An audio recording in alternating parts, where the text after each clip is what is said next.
दोस्तों इमेजिन करो आपके पास एक ऐसी कार हो जो कि विदाउट फ्यूल या फिर विदाउट इलेक्ट्रिसिटी सिर्फ पावर की मदद से चल सके। ये मैन्युअली तो इम्पॉसिबल है, बट ये इम्पॉसिबल क्यों है? ये लॉ ऑफ थर्मोडायनेमिक्स की वजह से इम्पॉसिबल है। आज की इस वीडियो में हम लॉ ऑफ थर्मोडायनेमिक्स के बारे में जानने वाले हैं। इसके 4 लॉ होते हैं, तो चलिए वीडियो को शुरू करते हैं। देखिए, जो लॉ ऑफ थर्मोडायनेमिक्स के 4 लॉ होते हैं वो होते हैं इंजन, फ्रिज ठंडा कैसे होता है, फ्रिज गर्म कभी क्यों होता है, और इलेक्ट्रिसिटी क्या होती है।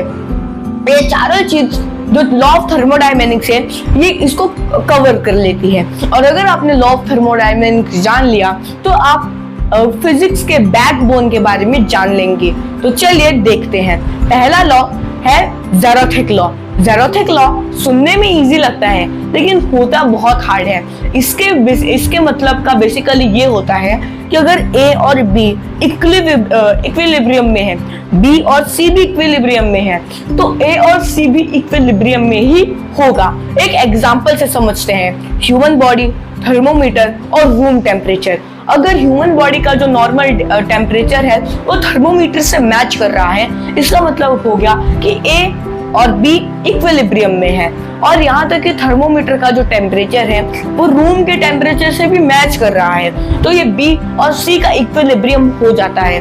डायरेक्टली तीनों के टेम्परेचर सेम है, तो जो ह्यूमन का टेम्परेचर होगा वो इनडायरेक्टली नहीं तो डायरेक्टली रूम के टेम्परेचर से कनेक्ट हो रहा है। इसलिए A और C भी बेसिकली इक्विलिब्रियम में है, क्योंकि तीनों का अगर डिग्री ऑफ सेल्सियस 34 है तो A और C जो कि रूम टेम्परेचर और ह्यूमन बॉडी है ये भी 34 डिग्री सेल्सियस ही रहेगा। इसे हम बेसिकली जान सकते हैं कि कोई भी हो, चाहे ये सीक्वेंस Z तक जाए या फिर उसके आगे, अगर सारी चीजें एक साथ हैं और एक सेम क्वांटिटी में हैं तो वो एक दूसरे से कनेक्ट हो सकते हैं।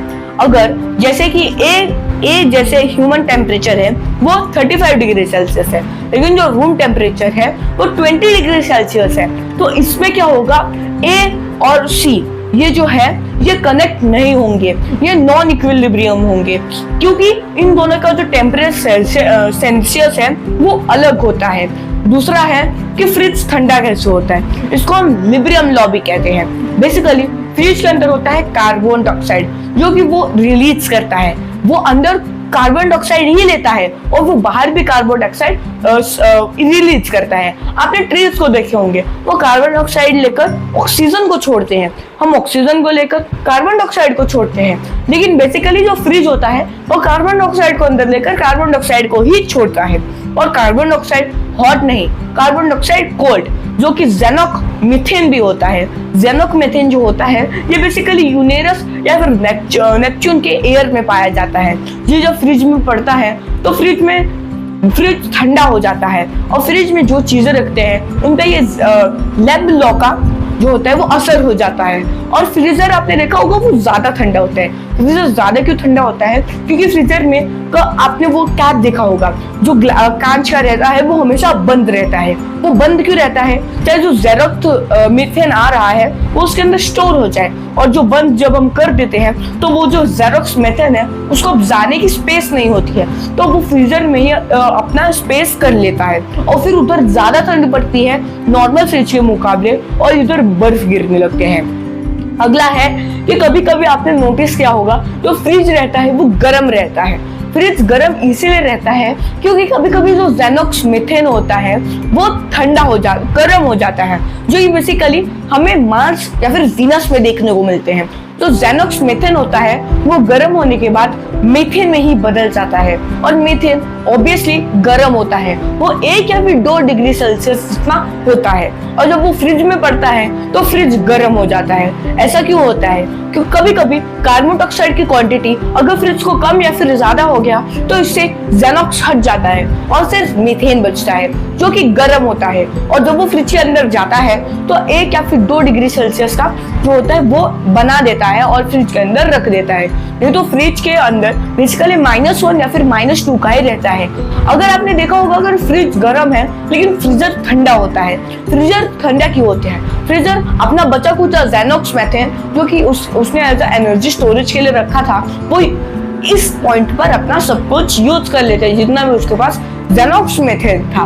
अगला है कि ये यूनिवर्स जो है ये काम कैसे करता है। मैंने पिछले वीडियो में एक्सप्लेन किया था ये यूनिवर्स ग्रेविटी की वजह से काम करता है, लेकिन next law of thermodynamics, fourth law of thermodynamics, जिससे ये बताता है कि यूनिवर्स काम कैसे करता है।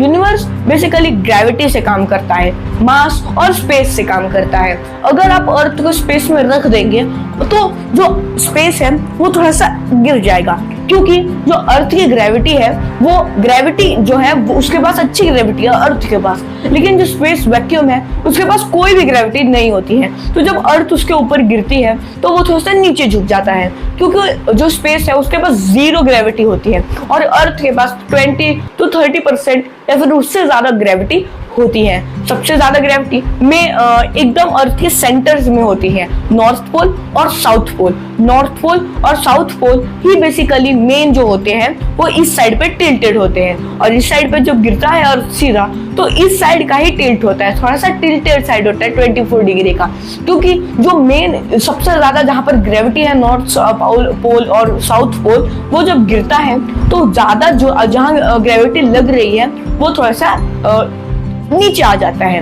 तो बेसिकली जिसका ज्यादा वो होता है ग्रेविटी, वो दूसरे ऑब्जेक्ट्स को अट्रैक्ट करता है, जैसे कि ब्लैक होल जो कि लाइट को भी नहीं छोड़ता, क्योंकि उसका वो ग्रेविटेशनल फोर्स इतना ज्यादा मजबूत है कि वो कौन से भी चीज को अपने अंदर ले सकता है। और इनके बीच में एक व्हाइट होल होता है जो कि सेम अपोजिट करता है ब्लैक होल के। उसकी इतनी कम ग्रेविटी होती है कि वो सारी चीजों को बाहर फेंक देता है। इन दोनों को कनेक्ट करते हैं वर्म होल। वर्म होल एक बहुत बड़ा एक वर्म जैसा होल होता है, जैसे ब्लैक होल होता है। तो ये जो हम अगर वर्म होल में जाते हैं तो हम मिलियंस ऑफ जो किलोमीटर्स है लाइट ईयर्स, वो सिर्फ मिनट्स आवर्स में कंप्लीट कर लेते हैं। तो आज की वीडियो के लिए बस इतना ही। मिलते हैं अगली वीडियो में एक इंटरेस्टिंग टॉपिक के साथ। अगर आपको वीडियो अच्छा लगे तो लाइक, सब्सक्राइब और शेयर करके जरूर जाना। तो चलिए बाय बाय।